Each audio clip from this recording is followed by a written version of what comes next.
In the previous video we were talking about preferences, and today we will be talking about budget line and budget set. So let's say we have two goods, X and Y. Okay,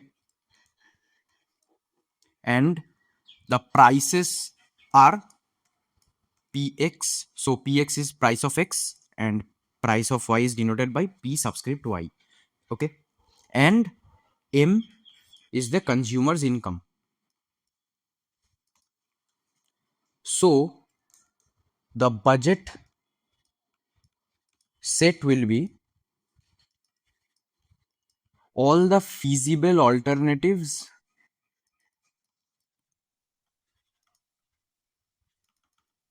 that the consumer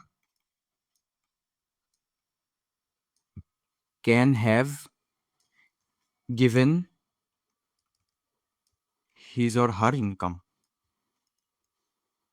So in set theory format, it will look somewhat like this. So this B is the budget set. So it will look like X comma Y belong to R2 plus such that PXX plus PYY is less than equal to M. So this is the total expenditure, and M is our income. So all those goods and services which are present within our, which is available given our income. So graphically it will look like this. So this is our budget set. This entire shaded region is our budget set. So we have X here, Y, the Y axis like this. This is our budget set. So what will be our budget line then? Budget line will be just all those alternatives where our total expenditure is just equal to the income. This is our budget line. Also, we need to remember that the quantities of the goods and services need to be non-negative. So this additional constraint will also be there, that X is also greater than equal to 0 and Y is also greater than equal to 0. Okay, so budget line will be this part, this line. This will be our budget set. Sorry, budget line. Okay. Now let's talk about what will happen if there is any change in the price level. So let's say that Px increases, then what is going to, what will happen to our budget line? First, we need to take a look at what is the slope of our budget line. So how will we find that out? Since we know that this is a linear function, and we know that the general equation of a line is given by this y equal to mx plus c. So this is our budget line. Pxx plus pyy is equal to m. Since y is on our vertical axis, y axis, so I will write it like this: m minus pxx divided by py. So this is our budget line in this format. Okay, so m by py is our vertical intercept. This is the vertical intercept, and px by py, sorry, minus px by py is the slope of our budget line. Okay, okay. Now if px goes up, you can see that the numerator goes up, right? Numerator is going up. So what is happening? Let's say initially px was equal to 2 and py was equal to 1. This is the initial prices. So what will be our price ratio? Minus 2 by 1, which is minus 2. Now let's say px has gone up to 3, but py remains the same. So now what will happen to minus px by py? So minus px by py will become minus 3. So the absolute value, if we take a look at just the absolute value, so what will be the absolute value of minus 2? It will be 2, and for minus 3 it will be 3. So if we look at the absolute value, 3 is greater than 2.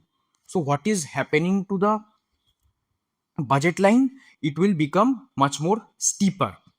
Okay, so if px goes up, if initially this is our budget line,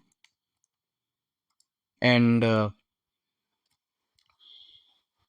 px rises, our budget line will become this white line that I have drawn, because our vertical intercept is not changing. Vertical intercept is just the same, m by py, which I've written here. Okay, vertical intercept remains the same, only the slope changes. And since the slope changes, our horizontal intercept will also change, but that is not a matter of concern for now. So you can see that if px goes up, it is the slope of budget line goes up and it becomes steeper. So the with the help of the absolute value, so this is the absolute slope of budget line, you can figure out what will happen to the budget line if the prices go up or down. Okay, now what if m changes? If m, our income changes, if we take a look at our budget line, m by py minus px by py times x, you can see if m changes, our vertical intercept goes up, but there is no change in slope. So if we take a look at the diagram, let's say vertical intercept was here, now it has moved up to here. Initially the budget line was this, now the budget line will look like this. Since our slope hasn't changed, but m has gone up, the vertical intercept goes up, and as a result the entire curve shifts to the right. So if m goes up, the budget line goes up. If m goes down, budget line will shift inwards. Okay, like this.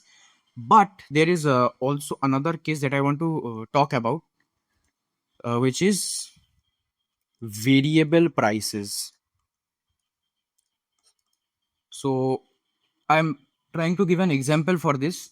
If you take a look at your electricity bill, you will see that for a certain amount of units, there is, let's say, for 0 to 100 units, per unit cost is 10 rupees.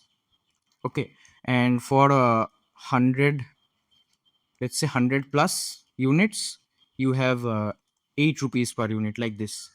Okay, so in that case, how will our budget line look like? Okay, let's say that px is equal to 2 and py is equal to 10 and m is equal to 10. Okay, for, so px will be equal to 2 per unit.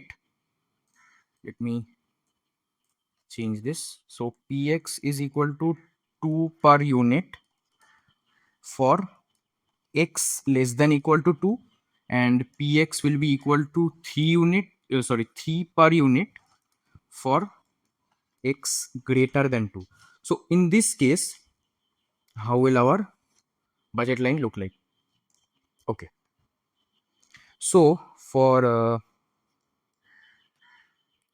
x less than equal to 2, our budget line will be 2x plus y is equal to 10. Okay, now for x greater than 2, our budget line will be, so on the left hand side we are talking about the expenditure, and since we are in this zone where x is strictly greater than 2, when we have already bought these previous 2 units, we give them 2 rupees per unit, right? So for the first 2 units, for the first 2 units we give 4 rupees. Okay, and for the remaining we will give 3 times the amount of extra x that we are buying. So it will look somewhat like this. So our total expenditure will be, let me write it here, so our total expenditure will be 4 plus 3 times x minus 2 plus y is equal to 10. So this 4 is for the 2 2 units of x that we already bought, and this is the extra units. So let's say in total we have just bought x equal to 3. Okay, so for the first 2 units we are giving them 4 rupees, and for the third unit we are giving them 3 times 3 minus 2, which is just 3. So for the third unit we are paying them 3, like this. So this will be our budget line when x is strictly greater than 2. So let me clear this up a bit. So it will be 4 plus 3x minus 6 plus y is equal to 10. So this will be 3x plus y minus 2. So this will be equal to 12. This is our budget line for x greater than 2. So let me draw this graphically. This is our x, this is our y, this is x equal to 2. So when x is less than equal to 2, we have 2x plus y is equal to 10. So this is, let's say this is 10, and we will have, let me draw this once again. So we will have something like this. Okay, this is 2. Now when x is strictly greater than 2, we will just draw this curve. Okay, 3x plus y is equal to 12. So this will, you can see that the absolute slope of our of this one is 3, since px is 3 and py is 1, so absolute slope will be 3 in this case. So it will become steeper. Let me clean this up. So it will look like this, and the total amount that we can buy for x will be 4. So this intercept will be 4, because you can check that if we buy the first 2 units of x, we are giving them 4 rupees. So we are left with 6, and with that 6 rupees we can buy 2 more units of x, though. So the intercept of the horizontal intercept will be just 4.